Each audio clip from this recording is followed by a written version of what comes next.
Praise lord, praise lord. ప్రేమగల మా ప్రియుని తండ్రి, పరిశుద్ధ దేవ, స్తోత్రములు. అద్భుతకరుడు, ఆలోచనకర్త, బలవంతుడైన దేవుడు, నిత్యుడు, తండ్రి, సమాధానమైనటువంటి దేవ, మీ అధికార ఆధిపత్యం బట్టి స్తోత్రాలు చెల్లిస్తున్నాం. సింహాసనాసనుడు అయింది నిరంతరం పరిశుద్ధుడు పరిశుద్ధుడు పరిశుద్ధుడని మానగా పొగడవలసినటువంటి మా ప్రియమైన తండ్రి, సృష్టికి ఆధారమైనటువంటి దేవ, మా ప్రాణములకు ఆధారమైనటువంటి దేవుడు, మా జీవములకు ఆధారమైనటువంటి దేవుడు, మా రక్షణకు ఆధారమైనటువంటి దేవుడు, సమీపమైన తేజస్సులో అమృతం కలిగినటువంటి దేవుడు అని మీరు నా కొరకు మా కొరకు లోక రక్షకుడుగా ఈ లోకంలో జన్మించి నా పాప పరిహారం కొరకే మీరు శిలువ ప్రాణం ఎక్కినందులకి స్తోత్రాలు.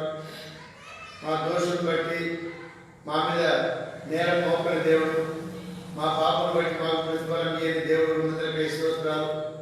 మా శిక్షను భరించి, మా అమ్మను భరించి, నిందను భరించి నా కొరకు మా కొరకు లోకమందరి కొరకై మా అతిక్రమకు నిలబడి గాయపరచబడి దోషులు బట్టి నలగొట్టబడి మా సమాధానం తినటువంటి శిక్ష మీరు పొంది మాకు శిక్ష లేకుండా చేసిన దేవుడు, మాకు తీర్పు లేకుండా చేసిన దేవుడు, మాకు మరణం లేకుండా చేసిన దేవా స్తోత్రమున్నాయి. నిత్య జీవవరణం మాకు అనుగ్రహించారు, దినదినము కాపాడుతున్నారు. మా అందరి బాగా భరిస్తున్నటువంటి దేవుడు, మా సంకటములు కుదిర్చి మా ప్రాణుల సమాధిని విమోచించిన దేవుడు, కరుణా కటాక్షముల కిరీటం చేత మమ్మల్ని అలంకరింపజేసినటువంటి దేవుడు, మీరు వచ్చే పర్యంతో మేము సంఘంలో క్షమావధి పొందాలని, సంపూర్ణులు కావాలని, పరిపూర్ణులు కావాలని మాకు అనుగ్రహించినటువంటి ఈ అపొస్తలుల బోధ సహవాసం రొట్టె విరుచుకోవడానికి ప్రార్థించేటువంటి సంఘం బట్టి స్తోత్రాలు. దేవుడు తన సురక్షించుకున్నటువంటి సంఘము కాయటకు మిమ్మల్ని అధ్యక్షులుగా, కాపరులుగాను, సువార్థికులుగాను, పరిచారకులుగాను నేను నీవు నియమించారు. మరి ఈ సంఘం విషయమై ప్రభువు ఎంతో జాగ్రత్తగా జాగ్రత్తగా నింపడం హెచ్చరిక చేసినందుకే స్తోత్రాలు చెల్లిస్తున్నాం. మాకు అప్పగించినటువంటి పని పరిచర్య ఎంతో గొప్పది. అది పరలోక పరిచర్య, మహిమగల పరిచర్య.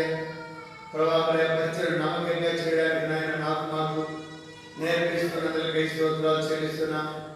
దినదినం మాయల నూతన వాక్యాలతో చూపుతున్నటువంటి దేవ, మీ సార్వభౌమ అధికారం బట్టి, మీ గొప్పతనం బట్టి, మీ పరిశుద్ధతను బట్టి కొనియాడుతూ ఆరాధిస్తున్నాం. ఆయన నేడు కూడా సజీవులుగా ఉంచారు.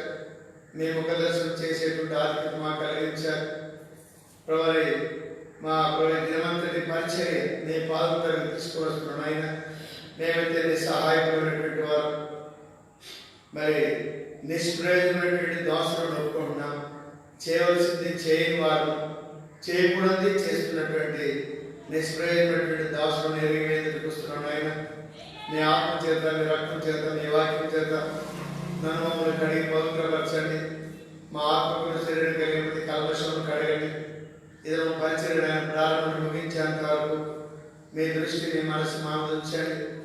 మీ ఆత్మ సంచారం మా మధ్య ఉంచండి.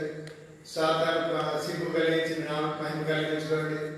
ప్రతి పల్లెలో నుండి, ప్రతి పట్టణంలో నుండి ప్రతి తలుపులు తట్టిన ప్రతి ఒక్కరు కూడా పరిగెత్తి రాగలున్నట్లుగా మీరే ప్రేరేపించి ఈల వేసి అందరినీ ఆహ్వానించవలసిందిగా ప్రార్థిస్తున్నాను. ఆయన మీరు ఒకరిని ఆకర్షిస్తే నేను వాడి మీదకు రావడం ఆయన మా ప్రయాసం అర్థమే.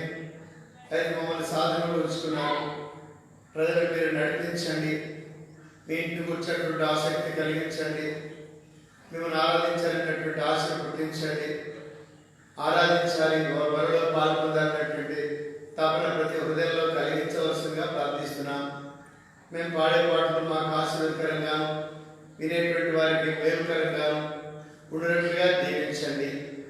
ప్రభువా, కనికరముల దేవ, మరి మా వాక్య ధ్యానం, ఆరాధన సమయం, బల్ల సమయాన్ని, చిన్నపిల్లల పరిచయం ఆశీర్వదకరంగా చేయవలసిన ప్రార్థిస్తున్నాం. ఇక్కడే కాదు, కర్నల్ ప్రార్థన విశ్వాలో అనుబంధమైనటువంటి ప్రతి సంఘాల్లో ప్రభువారి గ్రామ స్థాయిలో, మండల స్థాయిలో, జిల్లా స్థాయిలో, రాష్ట్రంలో, దేశంలో ప్రభువారి ప్రతి సంఘంలో నిలబడి దాసులను మీరు అభిషేకించండి. దాసులను అభిషేకించండి.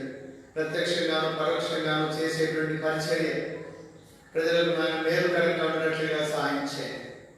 ఎవరో జ్ఞాపకం చేసుకున్నాయన సాతాను జరిగితే ప్రతి నష్టం నుండి విడుదల చేసి ప్రభావ మరి మీ తీర్పులు మనుషుల మీదకి రాకుండా, ఆ దుష్టుల మీదకి, అక్రమస్తుల మీదకి రాకుండా ప్రభావ మరి ప్రతి ఒక్కరు కూడా మరి పరీక్షించుకొని క్షమాపణ పొంది అక్కడి నుంచి తొలగిపోయినట్లుగా మీరే సహాయం చేయవలసిందిగా ప్రార్థిస్తున్నాము.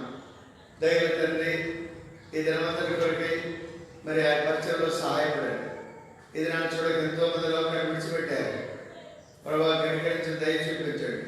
మరి ప్రభావ మరి పడకల మీద ఉండి ఆరాధించేటువంటి వారిని వేరే జ్ఞాపకం చేసుకోండి.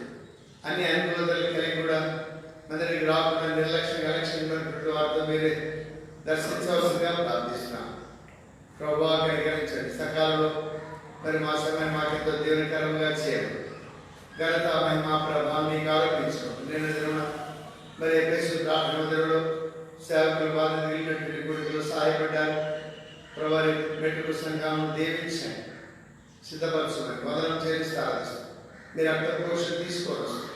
మీ ఆత్మ సంచారం మా మధ్య ఉంచమని మహిమ ఘనత ప్రభావం మీకు ఆరోపించుకోండి. మా అందరికీ ప్రభుడు అయిన, మాకందరికీ రక్షకుడు అయిన, లోకరక్షకుడు అయిన యేసుక్రీస్తు ప్రభు ఘనమైన నామములో స్తుతించి ప్రార్థించి వేడుకొంచున్నాం తండ్రి. ఆమేన్.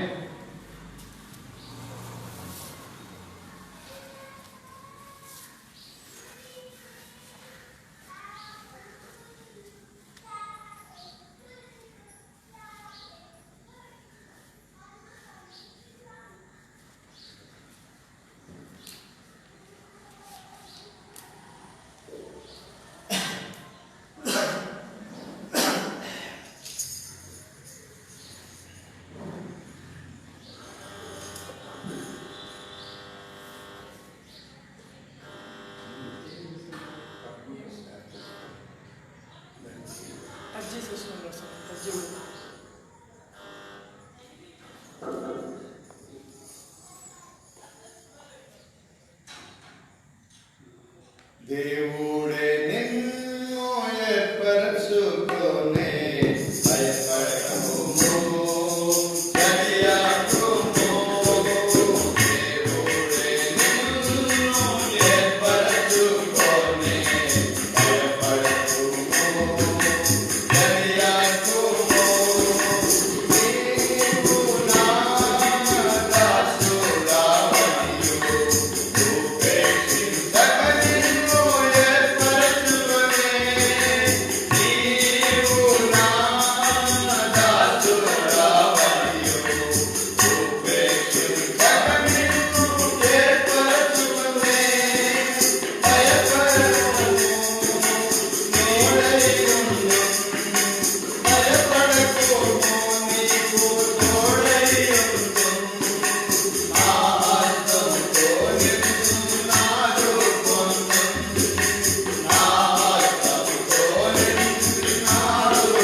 లేదు. ఏర్పరచుకొనెను మనలను తన రక్తము ద్వారా.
స్తుతించుడి. ఆయన మందిరావరణములో యెహోవా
రెండు ఆరాధన కొరకు వర్తమానం విందాము.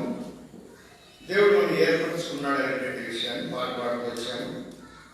మరి ఆ విధానంలోనే దేవుని యొక్క ఏర్పాట్లు మనం ఉన్నామనేటువంటి విషయాన్ని గుర్తించి ఎట్లా ఏర్పరచుకున్నాడు అనే దాన్ని కొంచెం ధ్యానించి మనం ఆరాధనలో ప్రవేశిస్తాము. రండి, సామెతలు 17వ అధ్యాయం. సామెతలు 17వ అధ్యాయము 17వ వచనం. 17వ అధ్యాయము 17వ వచనం. 17వ వచనం కలిసి చూద్దాం. నిజమైన స్నేహితుడు విడువక ప్రేమించును, దుర్దశను అటువాడు సహోదరుడుగా ఉండును. మరొక మాట చూద్దాం. యెషయా గ్రంథము క్షమించండి, మొదటి కొరింథీ పత్రిక మొదటి అధ్యాయం 27, 28, 29 వచనాలు కలిసి ఉన్నాయి. కలిసి చదువుదాం. మొదటి అధ్యాయము 27, 28, 29 కలిసి ఉన్నాయి. కలిసి చదువుదాం. ఏ శరీరీయు దేవుని ఆశ్చర్యపడినట్లు జ్ఞానులను సిగ్గుపరచుటకు లోకములో మెరి వారిని దేవుడు ఏర్పరచుకున్నాడు. సిగ్గుపరచుటకు లోకంలో బలహీనమైన వారిని దేవుడు ఏర్పరచుకున్నాడు. ఎన్నికైన వారిని అర్థం చేయుటకు లోకంలో నీచులైన వారిని, తృణీకరించబడిన వారిని, ఎన్నిక లేని వారిని దేవుడు ఏర్పరచుకున్నాడు. ప్రార్థన చేస్తాం. ప్రేమ గల మా ప్రియుడి తండ్రి, పరిశుద్ధ దేవ స్తోత్రం నాయన. మీ ఏర్పాటు, మీ పిలుపు జగత్తు పునాది నిలబడకునిపే మీరు మమ్మల్ని ఏర్పరచుకొని పిలిచినటువంటి దేవుడు. మీ సొత్తుగాను, మీ ప్రజలుగాను, మీ రాజ్య వారసులుగాను, మీ ఇంట్లో పనివాడుగాను, కూలివాడుగాను, దోసులుగాను, దోసరాళ్ళుగాను మీ పిలుపులో పాలివారమే జీవించడానికి మమ్మల్ని ఉపేక్షించక మా స్థితి నాయన నీచమైనటువంటి స్థితి, వెరితనంతో ఉన్నటువంటి స్థితి, పాపంలో పాడైపోతున్నటువంటి స్థితి, ఏ మంచి లేనటువంటి వారు, తృణీకరించబడిన వారు, లోకానికి మరి బంధువులకు, స్నేహితులకు కంటవలే కనబడుతున్నటువంటి నన్ను కూడా నాయన అందరూ తృణీకరించిన మీరు మాత్రం తృణీకరించక మమ్మల్ని ఏర్పరచుకొని నియమించినందుకై ప్రభావం మాత్రం కాదు, మీతో పాటు మాకు స్వాస్థ్యాన్ని సిద్ధపరచడం కొరకు మమ్మల్ని ఏర్పరచుకున్నారు. దాని కొరకు మీరు క్రయం చెల్లించారు. మీరు అక్కడిచ్చి మమ్మల్ని కొన్నారు, మీ వాక్యం చేత మమ్మల్ని కన్నారు. ఇట్టి ఆధిక్యతను పొందినటువంటి మేము నాయన దినదినం ఎంతో మిమ్మల్ని శుద్ధించవలసిన వారంగా మేము ఉండాలి. జీవితకాలం అంతా మేము మిమ్మల్ని కనపరచవలసిన వారంగా మేము ఉండాలి. ఇటు స్థితిలో దయచేసినటువంటి ప్రభువా, నేటి కూడా సజీవులుగా ఉన్నాం. సజీవుగా ఉన్నటువంటి మేము సజీవుడైనటువంటి దేవుడిని మరణం చేసి తిరిగి లేచినటువంటి ప్రభా దేవుడిని మేము ఆరాధించేటువంటి వారిగా ప్రభావ మమ్మల్ని నూతనపరిచి సిద్ధపరిచినకి స్తోత్రాలు. ప్రభావమైన దీవెనకరంగా చేయండి. రావాల్సిన మా ప్రియులు అలసిగా సకాలంలో రావడానికి సహాయం చేయండి. ప్రభావం ప్రారంభం నుండి రాలేకపోతున్నాను, పాటలు అయిపోయిన తర్వాత కూడా రాలేకపోతున్నాను, వాక్యం అయిపోయారు కూడా రాలేకపోతున్నారు. చాలా మంది వస్తారు, ఆరాధిస్తారు. మరి పొరపాట్లను తెలుసుకొని సరి చేసుకోవడానికి ప్రతి ఒక్కరిని ప్రేరేపించవలసిందిగా ప్రార్థిస్తున్నాను. దాసునాన్ని కూడా మేము శిలువ చాటును మరుగుపరచండి. మీరు తన నోటి బోలుగా వాడుకోనండి. మీ మాటలు నా నోటి ఉంచండి. ప్రభువుకి అర్థమైన మాటలు ఉచ్చరించకుండా నా నోటి నాకు ఉంచేయండి. నా నోటి నాలుగును పవిత్రపరచండి. ప్రభు మరి మీకు ఇష్టమైనటువంటి మరి కార్యం మా పక్షులు జరిగించుకోండి. 100 స్తోత్రం చెల్లించుకోండి. మా రక్షకుడు యేసుక్రీస్తు నామములో స్తుతించి ప్రార్థించి వేడుకుంటున్నాం తండ్రి. ఆమేన్. ఆమేన్. ఇప్పుడు మనం చదువుకున్నాము, నిజమైన స్నేహితుడు విడవక ప్రేమించును అనే మాట మరి సామెతలు 17 మనం చదివాం. ఈ మాట మరి చాలా ప్రాముఖ్యమైనటువంటి నిజమైన స్నేహితుడు ఎవరు లోకంలో? యోహాను సువార్త 15వ అధ్యాయంలో సెలవిస్తున్నాడు, నాకు స్నేహితులు అని చెప్తున్నాడు. మీరు నా స్నేహితులు, నేను మిమ్మల్ని ఉపేక్షించక 41వ అధ్యాయం యెషయా గ్రంథంలో రాయబడింది. నేను మిమ్మల్ని ఉపేక్షించక నేను మిమ్మల్ని ఏర్పరచుకుని ఉన్నాను అనేటువంటి విషయాన్ని అక్కడ తెలియజేస్తున్నాడు. లోకం అంతా ఉపేక్షిస్తుంది. మరి మనలను తృణీకరించేటువంటి మన కులము, మన మతము, మన సమాజము, మన బంధువులు, మన తోబుట్టువులు, మన స్నేహితులు అందరూ కూడా తృణీకరించినటువంటి పరిస్థితులు మన జీవితంలో ఉండి ఉండవచ్చు. అయితే లోకమంతా మనం తృణీకరించబడిగని దేవుడు మనల్ని ఉపేక్షించలేదు, అపేక్షించినటువంటి వాడు ఉన్నాడు. దేవుడు మనల్ని ఉపేక్షించక తృణీకరించబడిన వారు మరి మొదటి కొరింథీయులో వ్రాయబడింది, 1వ అధ్యాయం 29వ వచనంలో తృణీకరించబడిన వారు అని వ్రాయబడింది. ఆ మాట విషయం మనం మాట్లాడుకుందాం. లోకమంతా కూడా తృణీకరిస్తూ ఉంది. లోకమంతా తృణీకరించవచ్చు. బంధువులు, స్నేహితులు, ఇరుపొరు వారు, భర్త, భార్య, పిల్లలు ఎవరైనా తృణీకరించవచ్చు. కానీ నేను మిమ్మల్ని ఉపేక్షించక మిమ్మల్ని ఏర్పరచుకుని ఉన్నాను అనేటువంటి విషయాన్ని మనం ఇక్కడ చూస్తున్నాం. విడారా, దేవుడు మనలో ఏ మంచి చూసి మనల్ని ఏర్పరచుకున్నాడు అని మనం ఆలోచించినప్పుడు మనలో ఏ మంచితనం కూడా కనబడదనేటువంటి సత్యాన్ని మనం గ్రహించవలసినటువంటి వారుగా ఉండాలి. ఇట్టి బలహీనము, చేతైన వారు, లోకం చేత పెంటగాను మరి మురికిగాను చేయబడినటువంటి మనను దేవుడు ఉపేక్షించక మరి ఏర్పరచుకున్నటువంటి వాడిగా ఉన్నాడు. చూడండి, మన పితరుల దినాల్లో మోషేను తృణీకరించారు. ఇద్దరు మరి ఒక ఐగుప్తీయుడు ఒక ఇశ్రాయేలు పోట్లాడుతుంటే వాడిని విడిపించి ఐగుప్తుని కొట్టివేసినాడు. మరి మరుసటి దినమున ఇద్దరు ఐగుప్తీయులే మరి ఇశ్రాయేలే పోట్లాడుతుంటే మరి విడిపించడానికి పోతే తృణీకరించారు సొంత జనుడైనటువంటి వారు. అందును బట్టి మరి ఆ మోషే అక్కడి నుంచి పారిపోయినాడు. మోషేను కూడా తృణీకరించినటువంటి పరిస్థితి చూస్తున్నా. అయితే దేవుడు ఏర్పరచుకున్నటువంటి వాడిగా ఉన్నాడు. మరి అది మాత్రం కాదు, యోసేపును కూడా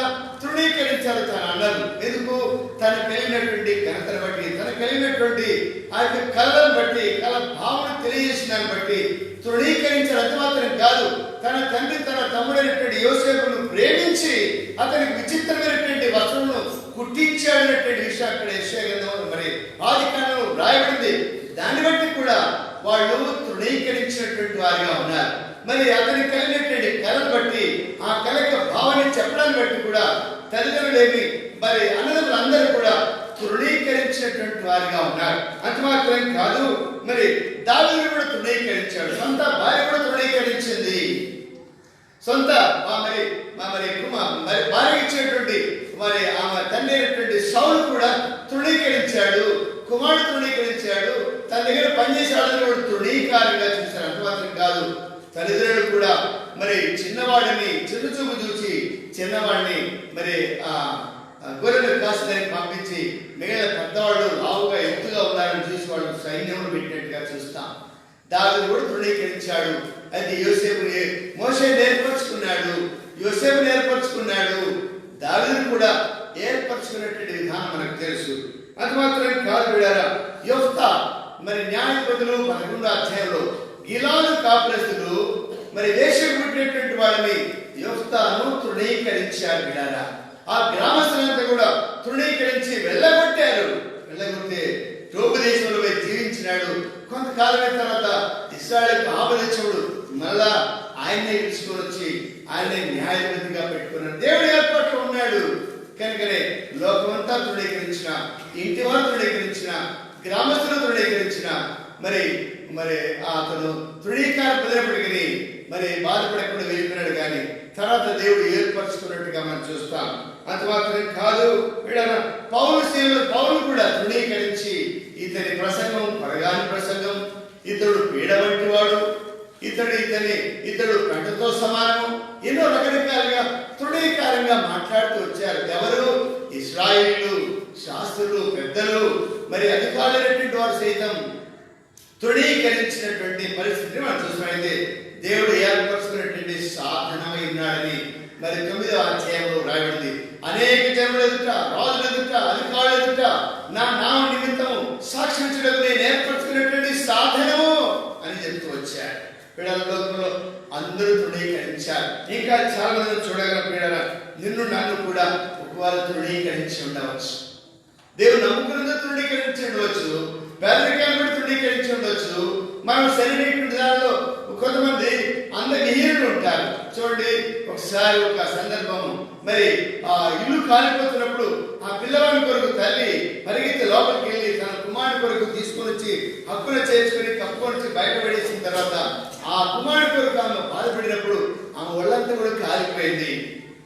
కొంతకాలానికి ఆ పిల్లవాడు పెద్ద అయిన తర్వాత ఆమెను తృణీకరించాడు. ఆమె చెప్పింది, మరి మా ఇంట్లో పని చేసేటువంటి ఆమె ఆ పిల్లవాడు అన్నప్పుడు మరి నా దగ్గరికి రావద్దు, నీ ముఖం చూపించొద్దని అన్నప్పుడు ఆమె చెప్పింది, ఒరే బాబు, నువ్వు ఈ స్థితిలో ఉన్నావంటే నేను స్థితికి రాకపోతే నువ్వు ఈ స్థితిలో ఉండేవాడు కాదని చెప్పిందట.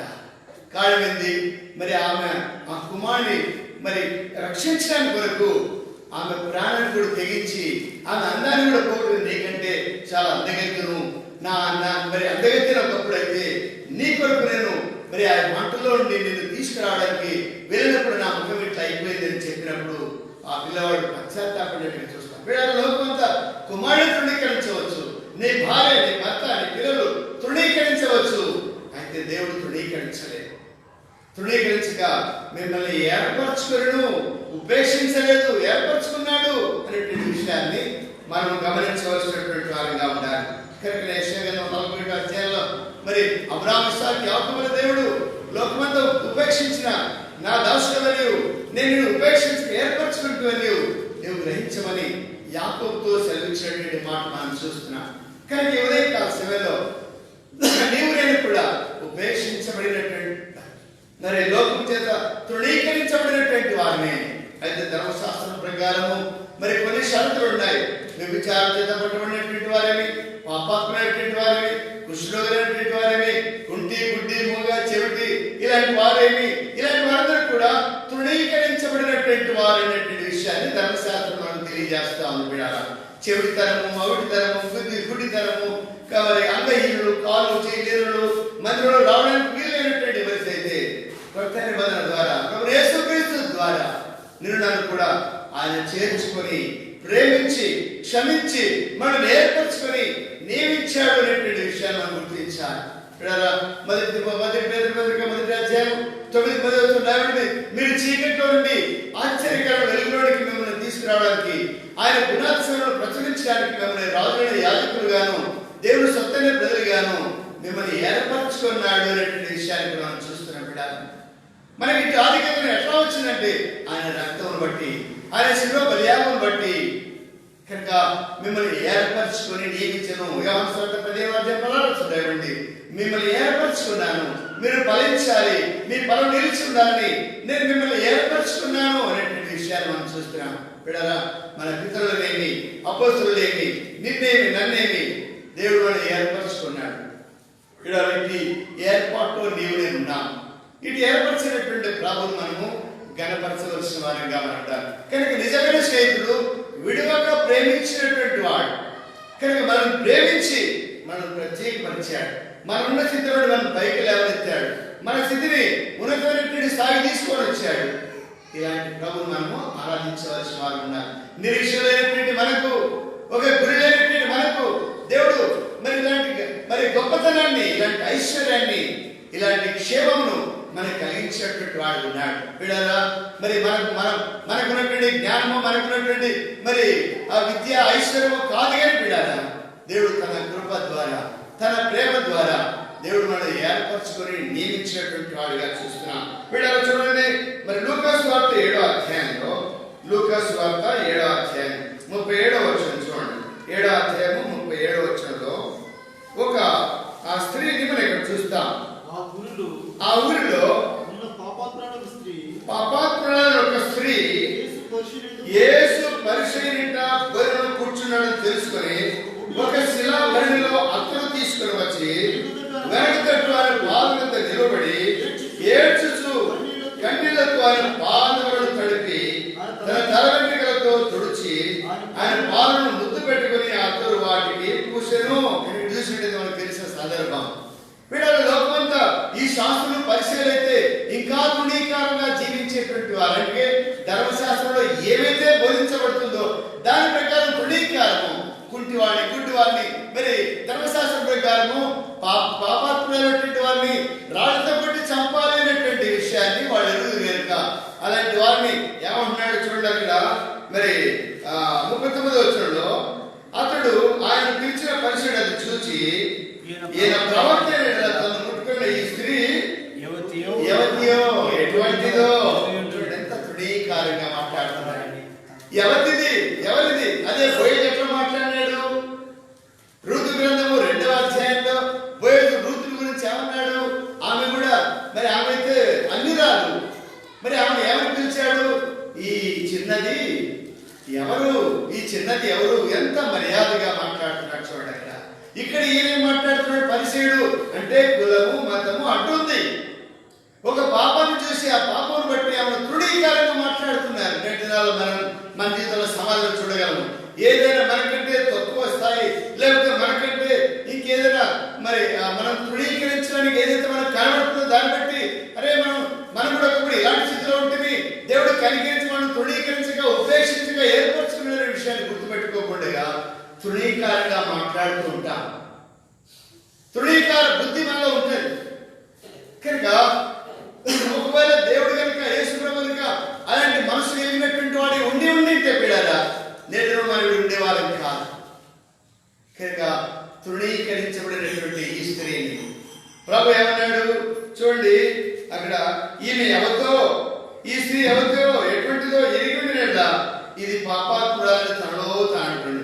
అంటే పాపాత్మురాలే కానీ తృణీకార బుద్ధితో మాట్లాడుతుంది. ఒకప్పుడు చూడండి, మనం త్రాగుబోతులను చూసి అసహించుకుంటాం. ఒకప్పుడు మన జీవితం అట్లాంటిదేనేమో.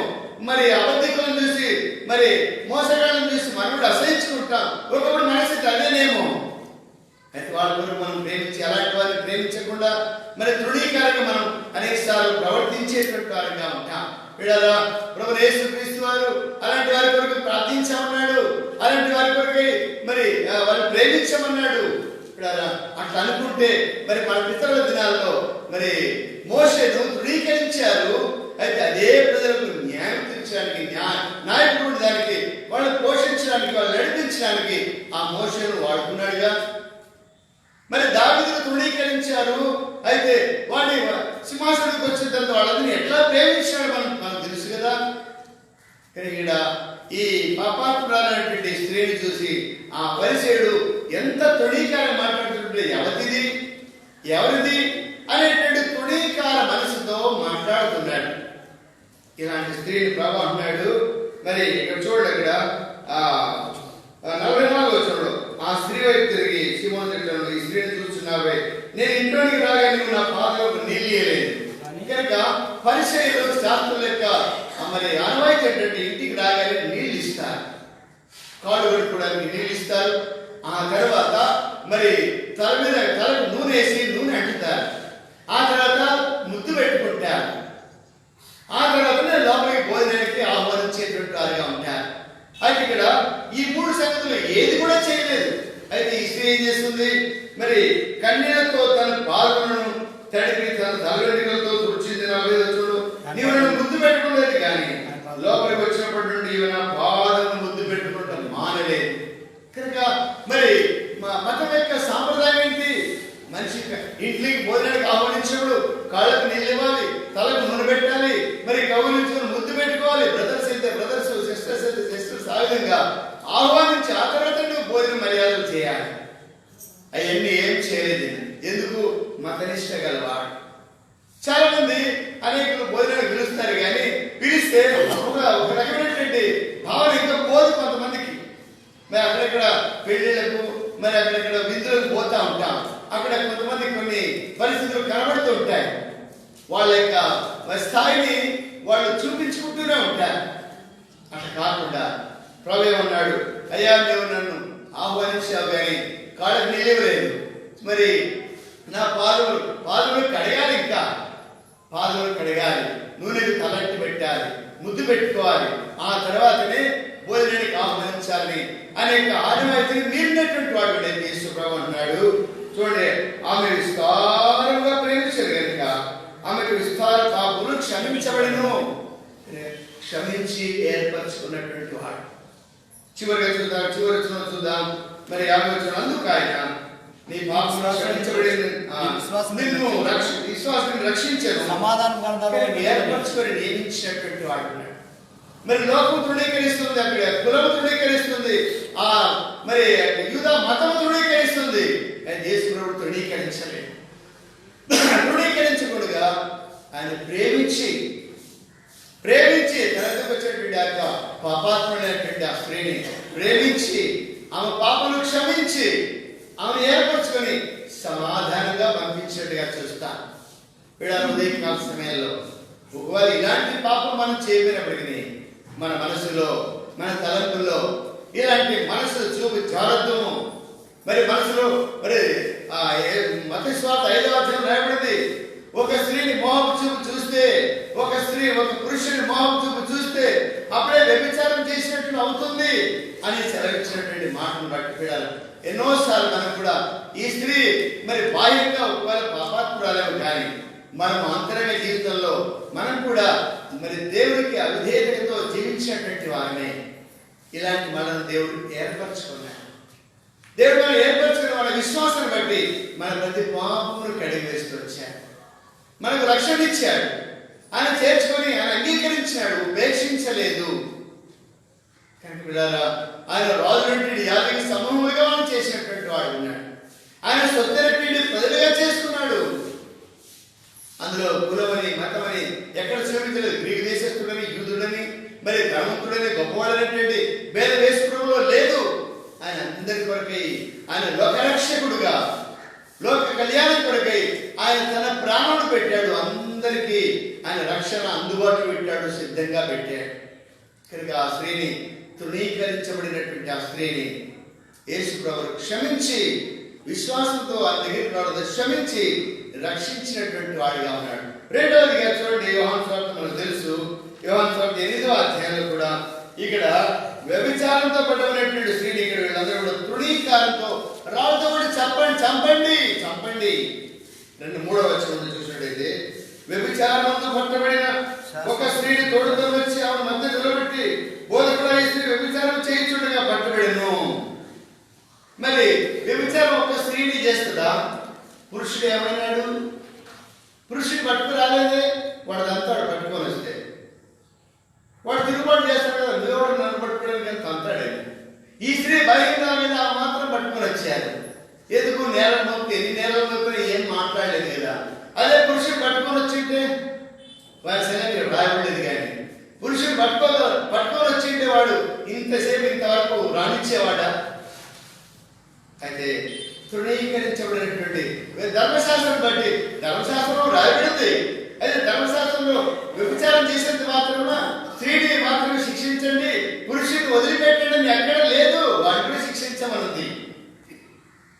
అయితే ఇక్కడ ఈ శాస్త్రులు పరిశీలంతా కూడా ఆమెను శిక్షించాలి, నిరాంత కొట్టాలని తృణీకారమైనటువంటి మనసుతో చిన్నవాడు మొదలుకొని పెద్దవాడి వరకు మరి వాళ్ళకి చూపు, వాళ్ళ ఆలోచనలు, వాళ్ళ తలంపులు, వాళ్ళ మాటలు కూడా అంత వ్యతిరేకంగా ఉన్నాయి. మేము ఒక్కడమే పరిశుద్ధులము, మేము ఒక్కడమే ఇంకా పవిత్రులము, మేమే దేవుని ప్రజలము, మాదే దేవుని రాజ్యము, మాదే ధర్మశాస్త్రన్నట్టుగా వాళ్ళ యొక్క నిష్టను, కులాన్ని, మతాన్ని పూర్తిగా కనపరుచుకునేటువంటి వారు ఉన్నారు ఇక్కడ.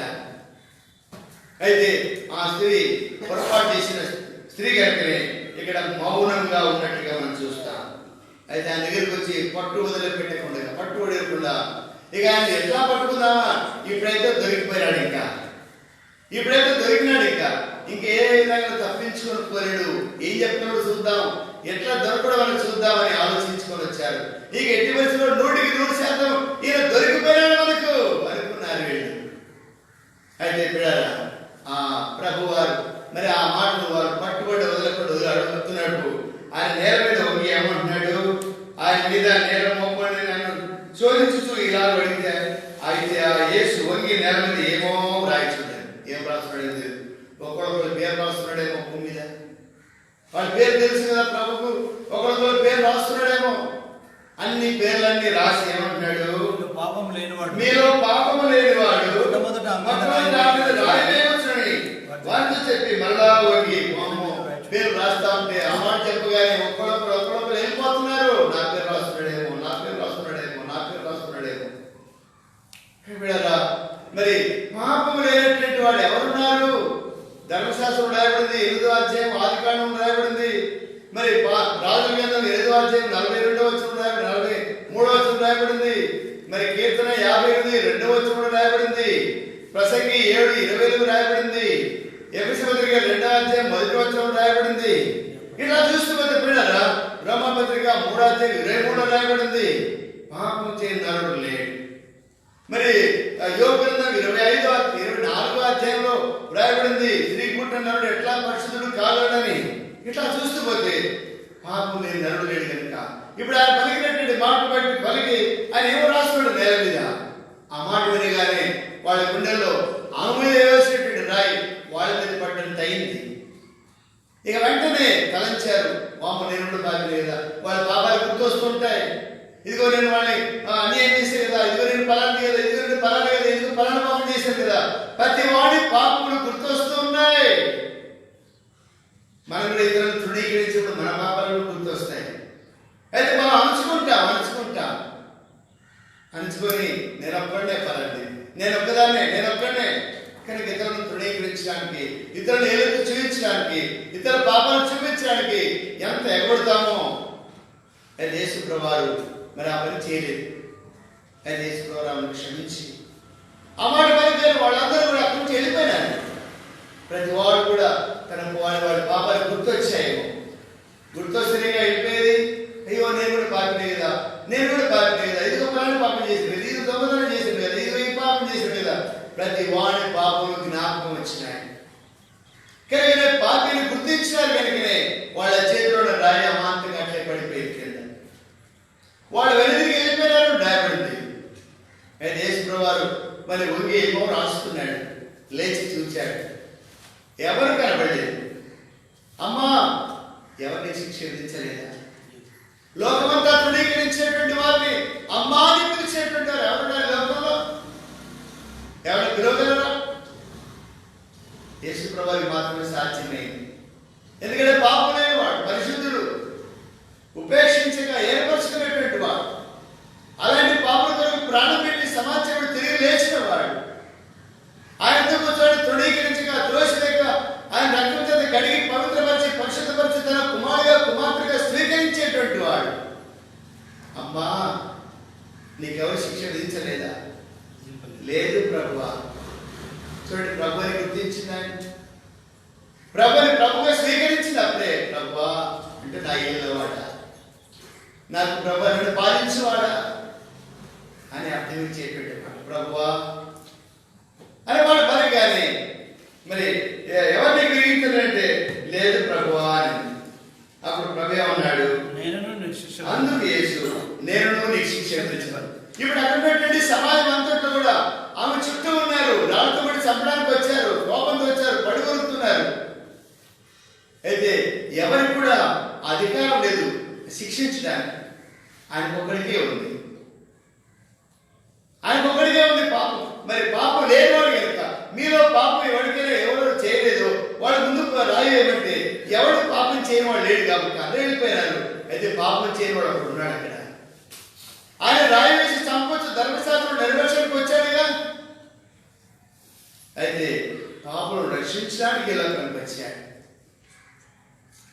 రోగులకే కానీ ఆరోగ్యం కలిగినటువంటి వారికి వైద్యుడు, ఆరోగ్యం కలిగినటువంటి వారు ఎవరున్నారు లోకంలో? అందరూ రోగులే.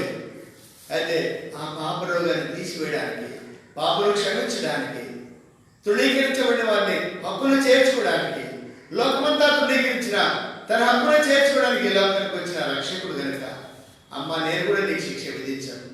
నేను శిక్ష విధించడానికి నేను అర్హుడనే. నువ్వు పాపం చేశావు, నేను పరిశుద్ధుడిని, నేను రాత్రి కూడా చంపడానికి నాకు అధికారం ఉంది. కానీ నేను దాని కొరకు రాలేదు లోకానికి. నీ కొరకు నేను శిక్ష అనుభవించడానికి వచ్చాను. నీ కొరకు కాదు, లోకమంతటి కొరకు శిక్ష అనుభవించడానికి లోకానికి వచ్చాను అని తన ప్రేమను చూపించి ఆమెను క్షమించి ఇక పాపం చేయదు ఆ మాట చెప్పి పంపించాడు. ఇక నువ్వు పాపం చేయొద్దు, నువ్వు వెళ్ళిపో, నేను నీకు శిక్ష విధించాను. కనుక తృణీకరించబడినటువంటి వాడిని ఆయన ఏర్పరచుకున్నటువంటి వాడిగా ఉన్నాడు. తృణీకరించబడినటువంటి పరిసయ్యులు శాస్త్రులు తృణీకరించారు, భోజనాన్ని పిలిపించి మరి తృణీకరంగా మాట్లాడుతున్నారు. అయితే సమాజంలో కూడా తృణీకరించబడినటువంటి ఒక స్త్రీని మరి ప్రభువైన యేసుక్రీస్తు వారు శిక్షించడానికి, రాళ్ళు కొట్టడానికి అధికారం కలవాడు అయినప్పటికీ ఆయన వచ్చే ఉద్దేశాన్ని ఆయన నెరవేర్చి ఈ లోకంలో శిక్ష విధించకుండా ఆమెను పంపివేసేట్టుగా చూస్తాం. మూడోది మత్తయి సువార్త 8వ అధ్యాయం. మత్తయి సువార్త 8వ అధ్యాయంలో ఇది కూడా మనకు తెలుసు. 8వ అధ్యాయం మొదటి 4 వచనాలు. ఆయన కొండ మీద నుండి దిగి వచ్చినప్పుడు బహుజన సమూహాలను వెంబడించారు. ఇదిగో కుష్ఠరోగి వచ్చి అప్పుడు ఒక కుష్ఠరోగి వచ్చి ఆయన మ్రొక్కి ప్రభువా నీకు ఇష్టమైతే నన్ను శుద్ధిగా చేయగలను. చూసినట్టయితే కుష్ఠరోగులు లేవి కాలంలో చూసినట్టయితే ఒక్కొక్క రోగానికి, ఒక్కొక్క బాధకు, ఒక్కొక్క కష్టానికి ఎవరెవరు ఎక్కడ జీవించాలి, దానికి ప్రాయశ్చిత్తం ఏంటంటే తేటగా రాయించాడు ధర్మశాస్త్రంలో మోషే ద్వారా దేవుడు. అయితే కుష్ఠరోగులు ఎక్కడ ఉండాలి? ఊరు వెలుపల ఉండాలి. లోకసభ 17 10 మంది కుష్ఠరోగులు ఎక్కడ ఉన్నారు? ఊరు బయట ఉన్నారు. అక్కడ ఈ కుష్ఠరోగి కూడా ఊరు బయట ఉన్నాడు. యేసుప్రభువు కొండ మీద ప్రసంగం చేసి దిగి వస్తా ఉంటే ఆ కొండ మీద అంటే ఎక్కడ ఊరు బయటనే అక్కడ కూర్చొని ఉన్నాడు, ఎవరికి కనబడకుండా. ఎవరికంటే కనబడాలనుకుంటే తల మీద గుడ్డ కప్పుకొని వంగి నేను అపవిత్రుడును, మీరు దూరం వెళ్ళిపోండి చెప్పుకుంటూ కేకలేసుకుంటూ వెళ్ళాలి. అలాంటి అవమానకరమైన తృణీకరించబడిన వ్యక్తిని దేవుడు దర్శించినటువంటి వాడున్నాడు. లోకమంతా తృణీకరించారు, ఊరు బయట ఉన్నాడు, సమాజంలో దానికి హక్కు లేదు. ఇలాంటి వారి దగ్గరికి వచ్చి ఏమన్నాడు ప్రభుదేవ్? ఆయన వచ్చి ఆయన మొక్కి ఎవరు చూసిండే అసలు అండే ఎందుకు వచ్చిన తృణీకరించేవారేమో.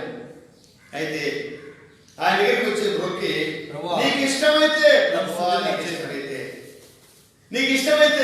ఒకవేళ నీకు ఇష్టం లేకపోతే నేను ఇట్టే ఉండాలి, కుష్ఠరోగి ఉండాలి, ఇట్టనే బాధపడాలి కనుక నువ్వు అనుకుంటే అయినా పర్వాలేదు ప్రభువా, నీకు ఇష్టమైతే నన్ను బాగు చేయి, లేదా నువ్వు బాగు చేస్తే నీతో పాటు నేను వస్తా అన్నట్లుగా తన హృదయాన్ని ప్రభువుకు అప్పగించినట్టుగా చూస్తా. అనగా మరి ఏ ప్రభు ఏమన్నాడు? నాకు ఇష్టమే. వాళ్ళు ముట్టినాడు. ముందు ఎవరు ముట్టుకుంటారా? అసలే ఊరు బయట ఉండవలసినటువంటి వాడు, తృణీకరించబడిన వాడు, త్రోసివేయబడినటువంటి వాడు, అని చూడగానే కళ్ళు కప్పుకొని మొహం కప్పుకొని దూరం దూరం వెళ్ళిపోయేటువంటి పరిస్థితి ఉన్నటువంటి వాడు, ఇలాంటి వారి దగ్గరికి వెళ్ళడము, వాడిని ముట్టుకోవడము, వాడిని బాగు చేయడం అనేటువంటిది ఇంకా అద్భుతమైనటువంటి కార్యం ఇది. అదే ప్రభు యేసుక్రీస్తు వారు ఆ అందరి పక్షమును జరిగించిన వాడు. నీ పక్షం, నా పక్షం. ఆత్మీయమైనటువంటి కుష్ఠరోగంతో, ఆత్మీయమైనటువంటి విద్యార్థులతో, ఆత్మీయమైనటువంటి మరి క్రియల చేత మరి పీడించబడుతూ బాధించబడుతున్నటువంటి నిన్ను కూడా మన దగ్గరికి వచ్చి శిక్ష విధించవలసినటువంటి వాడైన ఆ ప్రభు మన దగ్గరికి వచ్చి శిక్ష విధించక నీ శిక్షను, నా శిక్షను ఆయన భరించినటువంటి వాడిగా ఉన్నాడు. నీ అవమానం, నీ యొక్క తృణీకారము ఆయన పొందినటువంటి వాడు ఉన్నాడు. తృణీకరించబడ్డాడు, ముఖ వికారం చేయబడినటువంటి వాడు ఉన్నాడు. కారణమైంది నీకు నాకు గౌరవం ఇవ్వడానికి, నిన్ను నన్ను గణపరచడానికి, నిన్ను నన్ను తన రాజ్యంలో చేర్చుకోవడానికి ఆయన తృణీకరించబడ్డాడు. గౌరి వెలుపలికి, శాపగ్రస్తుడైనటువంటి వాడి గౌరి వెలుపలికి వెళ్ళిపోయాడు. నీవు నేను కూడా గౌరి వెలుపల జీవించవలసినటువంటి వారు ఆ కుష్ఠరోగి వలె పాపను బట్టి. అయితే ప్రభు ఆయన గౌరి వెలుపల మన కొరకే శిక్షను భరించి మనము మరి తన మందిరంలోకి, తన ఇంట్లోకి చేర్చుకున్నటువంటి వాడు. ఉదయకాల్సిన ఆ ప్రేమ రక్షకుడు మనను తృణీకరించక, ఇంకా ఎప్పుడైనా నిన్ను తృణీకరించేవారు నీ ఇంట్లో ఉన్నారా, నీ సమాజంలో ఉన్నారా, నీ వీధిలో ఉన్నారా? నిన్ను అందరూ తృణీకరించవచ్చు. అయితే ప్రభు నిన్ను ప్రేమిస్తాడని గుర్తుపెట్టుకోవాలి. మన అవిధంగా ప్రేమించినటువంటి వాడు కనుక ప్రేమించి చాలా మంది దినాల్లో చూడగలము. తల్లిదండ్రులను తృణీకరించే వారు ఉన్నారు. ఒక స్థాయికి వచ్చిన తర్వాత, పెళ్ళైన తర్వాత, పిల్లలైన తర్వాత తల్లిదండ్రులను తృణీకరిస్తున్నారు, అన్నదమ్ములను తృణీకరిస్తున్నారు, భార్యను తృణీకరిస్తున్నారు, భర్తను తృణీకరిస్తున్నారు, అన్నదమ్ములను తృణీకరించి అక్కలను తృణీకరించేటువంటి వారు కొలలుగా ఉన్నారు ఈ లోకంలో, పీడాల భూమి మీద. అయితే అందరూ తృణీకరించిన నేను మిమ్మల్ని విడువని ఎడబాయి, దాని కొరకు లోకానికి వచ్చానని ప్రభు అంటున్నాడు. కానీ ఉదయకాల సమయంలో తృణీకరించబడిన స్థితిలో ఉన్నావా? ప్రభు నిన్ను ప్రేమిస్తున్నాడు. నీ ఎదుకు వచ్చి నిన్ను ముట్టి, నిన్ను స్వస్థపరిచి, నిన్ను బాగు చేసి, నీ మనసును స్థిరపరిచి, నిన్ను బాగు చేసి, నిన్ను లేవనెత్తి తన రాజ్యంలో నిన్ను చేర్చుకోవాలని ఇష్టపడుతున్నాడు. ఈ ఉదయకాల సమయంలో నాకు ఇష్టమే అని ముట్టి నీవు శుద్ధుడు కమ్మని చెప్పగా తక్షణమే వాడి కుష్ఠరోగం శుద్ధి ఆయను. అప్పుడు ఎవరితోనూ చెప్పక నేను వెళ్ళి సాక్షాత్తుని దేహం యాజకుని కనపరచాం. కానీ శుద్ధి అయిన తర్వాత దగ్గరికి వెళ్ళమన్నాడు, మందిరానికి వెళ్ళమన్నాడు. మందిరానికి వెళ్ళి ఏం చేయమన్నాడు? థ్యాంక్స్ చెప్పమన్నాడు దేవునికి. మందిరానికి వచ్చి అదే మనకు ఉదయకాలం చేసే పని. ప్రభా ఇంటి స్థితిలో ఉన్నటువంటి ఇంత తృణీకరించబడిన స్థితిలో ఉంటుంది, తృణీకార జీవితాన్ని కలిగి ఉంటుంది. లోకంలో అందరూ తృణీకరించారు. మరి లోకంలో మరి కులాన్ని బట్టో, మతాన్ని బట్టో మరి జీవించేటువంటి స్థితి నుండి తప్పించి మనను ఏర్పరచుకునేటువంటి వాడు ఉన్నాడు. తన మందిరంలో చేర్చాడు. తనకు నివాసస్థలంలో, మనకు నివాసస్థలంలో చేయబడినటువంటి వాడు ఉన్నాడు. కనుక ఈ స్థితిలో ఉన్నటువంటి దేవుడు ఆ ప్రభుని ఏం చేయాలంటే వాడు వెళ్ళి యాజకుని కనపరుచుకున్నాడు. అనగా మరి చేసినటువంటి మేలు బట్టి కృతజ్ఞత బుద్ధితో దేవుని మందిరానికి వచ్చి ప్రభుని ఆరాధించినట్టుగా చూస్తాను. ఉదయకాలం దేవుని కూడా మరి అదే స్థితిని కలిగి ఉండాలి. ప్రభుని ఆరాధించారు. ప్రభావం నేను తృణీకరించబడింది, దాన్ని లోకం తృణీకరించింది, బంధువులు తృణీకరించారు. ఇంకా చూసేటైతే మరి గత మరి మన దినమున ప్రభు దగ్గరికి వెళ్ళినటువంటి మరి తిమోతి గారిని కూడా ఆయన ఇంట్లో ఆయన ఒక్కడే రక్షణ పొందాడు. అయితే ఇంట్లో తల్లిదండ్రులు, అన్నదమ్ములు, అక్కజలందరూ కూడా తృణీకరించి బాగా కొట్టి 3 దినాలు మరి తలుపులు వేసి కాళ్ళు చేతులు కట్టేసి పడేశారు. అయితే ఎక్కడో మొత్తం మీద మరి వాళ్ళ అమ్మను ఎవరో బతిమలాడి మరి విడిపించుకున్న తర్వాత మరి వాళ్ళు మళ్ళీ లాయర్ దగ్గర తీసుకెళ్లారట. అక్కడి నుంచి ఒక 9 డాక్యుమెంట్స్ మీద సంతకాలు పెట్టించారట. నీవు యేసుప్రభువుని నమ్ముకోకుండా ఉంటానంటే మరి నిన్ను వదిలిపెట్టావు, లేకపోతే నీకు చిల్లి గవ్వ కూడా రానేమని లాయర్ అడిగినట్ట. చూడు బాబు, నువ్వు బాగా చదువుకొని సంతకం పెట్టు. నేను చదువుకోవాల్సిన అవసరం లేదు, నాకు చిల్లి గవ్వ అక్కర్లేదు, నాకు ఎవరు అక్కర్లేదు, నా దేవుడు నాకు కావాలని మరి ఒక తీర్మానంతో సంతకం పెట్టి ఇంటికి వచ్చి ఇంటికి రాకముందు మళ్ళా పైన తాడుతో కట్టేసి కింద కంపబెట్టి మంట కూడా పెట్టారంట. అప్పటికైనా మాట్లాడేమో వీడికి పిచ్చి పట్టిందని చెప్పేసి 3 దినాలు పిచ్చాసుపత్రిలో జరిపించినారంట. అయినా మార్పు చెందలేదు. ప్రభు ఏర్పరచుకున్నాడు, ప్రభు కొరకు ఏర్పరచుకున్నాడు కనుక ఆ తర్వాత మళ్ళా ఎప్పుడో మరి హైదరాబాద్కి వెళ్ళి అక్కడ చార్మినార్ పైకి కిందకి దూకి చనిపోవాలనుకున్నాడంట. ఎక్కడ దిక్కులేని పరిస్థితులు చనిపోవాలనుకుంటే కింద వాహనాలు బండ్లు అన్ని తిరుగుతా ఉంటే ఒకవేళ కింద పడి ఒకేసారి చనిపోకుండా కాళ్ళు వచ్చి ఎరిగిపోతే జీవితాంతం బాధపడాలి కదా. వద్దు అని కాలు ఎత్తినోడు కూడా దించి మళ్ళీ కిందికి వస్తే అక్కడ ఒక పత్రిక మనకి కనబడుతుంది. దాన్ని తీసుకొని అడ్రస్ పట్టుకొని హెబ్రోన్కి వెళ్ళిపోయినాడంట. అక్కడికి పోతే అక్కడ చెప్పే వాక్యాలు పాడే పాటలు చూసి ఆకర్షితుడై దేవునికి ఏర్పాటులోకి తీసుకురాబడ్డాడు. లక్ష్మి గారు పిలిచి తనకు మరి ఆతిథ్యమిచ్చి తనకు తరబిదిలో తనకు సహాయపడి మరి తన వెంట తీసుకొని తన పరిచయం కొనసాగించడానికి కూడా పనిచాడు. దేవుని ఏర్పాటులో నీవు నేను కూడా ఉన్నాం. ఒకవేళ ఆయన పరిచయం మనం చేయకపోవచ్చు, అయితే సామాన్యమైనటువంటి దానిలో మనం విశ్వాసం ఉంచడం ద్వారా దేవుడు మనం ఏర్పరచుకున్న దానికి తగినటువంటి ప్రతిఫలం మనం పొందగలం. సాక్షిగా ఉంటే చాలు. అందుకనే సువార్తకు ఎందుకు రమ్మంటారు? అక్కడేదో నువ్వేదో ప్రసంగం చేస్తామనో లేదా పాట పాడతామనో కాదు, సాక్షిగా నిలబడితే చాలు. సమాజంలో నువ్వు దేవుని వాక్యాన్ని చేత పట్టుకొని సమాజంలో లైన్ నిలబడి మోకరించబడినప్పుడు మోకరించి జై అన్నప్పుడు జై చెప్పి పాట పాడుతున్నప్పుడు పాడగలిగితే పాడితే చాలు. దేవుని ఏర్పాట్లో ఉన్నటువంటి స్థితి ఆవుదై ఉంటుంది. ఒక్కనాడు కూడా సువార్త కోనలో చాలా మంది ఉంటారు. కొంతమంది ఒక్కనాడు కూడా బజార్లో మోకరించి ప్రార్థించినట్టుగా కానీ జై చెప్పినట్టు కానీ ఒక పత్రిక ఇచ్చినట్టు కూడా అసలు దాఖలాలు ఉండవు కొంతమందికి. ఎందుకు? దేవుని ఏర్పాటు ఉండకూడదు. మరి ఏదో ఎవడు దేవుని నమ్ముకున్నాము అన్నటువంటిది కాదు. నమ్ముకున్న దానికి తగినట్టుగా కనీసం ఆయన ఏర్పరచినటువంటి సాధనగా ఒక పత్రిక ఇచ్చేటువంటి సాధన ఉండాలి.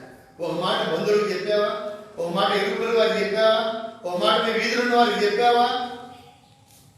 ఎవరైనా చెప్పకపోతే దేవుని ఏర్పాట్లు ఎట్లా ఉండి దేవుని రాజ్యంలో ఉంటావు? ఎవరైనా ఇక్కడ ప్రభు సాక్షిగా ఉండాలి. ఆయన ఏర్పాట్లు దేవునే ఉండాలి. ఆయన ఏర్పరచుకున్నాడు. లోకమంతా తృణీకరించిన ఆయన మాత్రం తృణీకరించక నేను నన్ను ఏర్పరచుకున్నటువంటి వాడు. ఇటు ఏర్పాటును బట్టి ప్రభు మనం ఏం చేయాలి? కృతజ్ఞతలు తెలియజేయాలి. కృతజ్ఞతాబుద్ధితో ప్రభుత్వం సాగిపడి ప్రభువా నేనైతే అయోగ్యుడను అయోగ్యురాలు తృణీకరించబడిన దాన్ని అలాంటి వాడిని అయితే నేడు కూడా మీరు ఏర్పరచుకున్న దాని కొరకే మీరు శివుడు రక్తంలో కాల్చి తృణీకరించబడి తలనూచారు, ముఖం మీద ఉమ్మేశారు, రక్తమంతా కార్చి మరణించి సమాచారం తిరిగి లేచారు. ఏర్పరచుకోను తన రక్తం ద్వారా దాన్ని పాట పాడుకోవచ్చు కనుక అతి ఏర్పాటు నీవు నేను ఉన్నాను.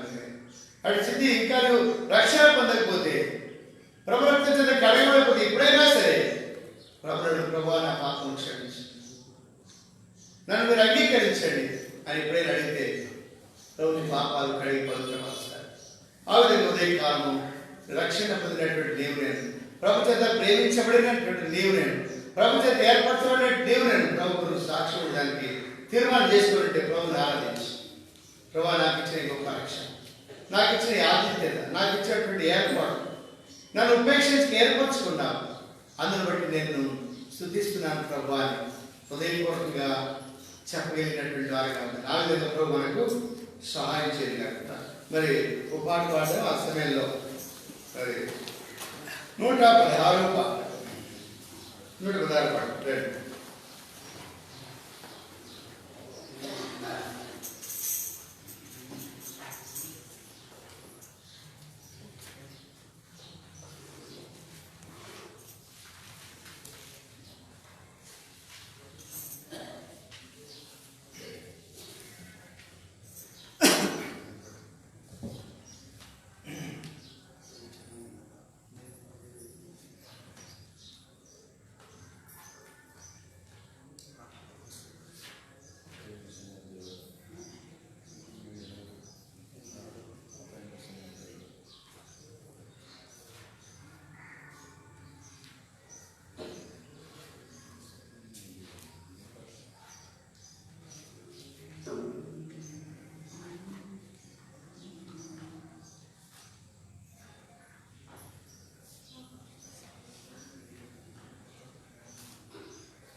110 వాడదాం. పాట సింగర్ 110 లేచి 100 పాడదాము. ఆ సమయంలో దయచేసి మరి కొంచెం ముందుకు సర్దుకోండి. వెనక వచ్చే వాళ్ళకి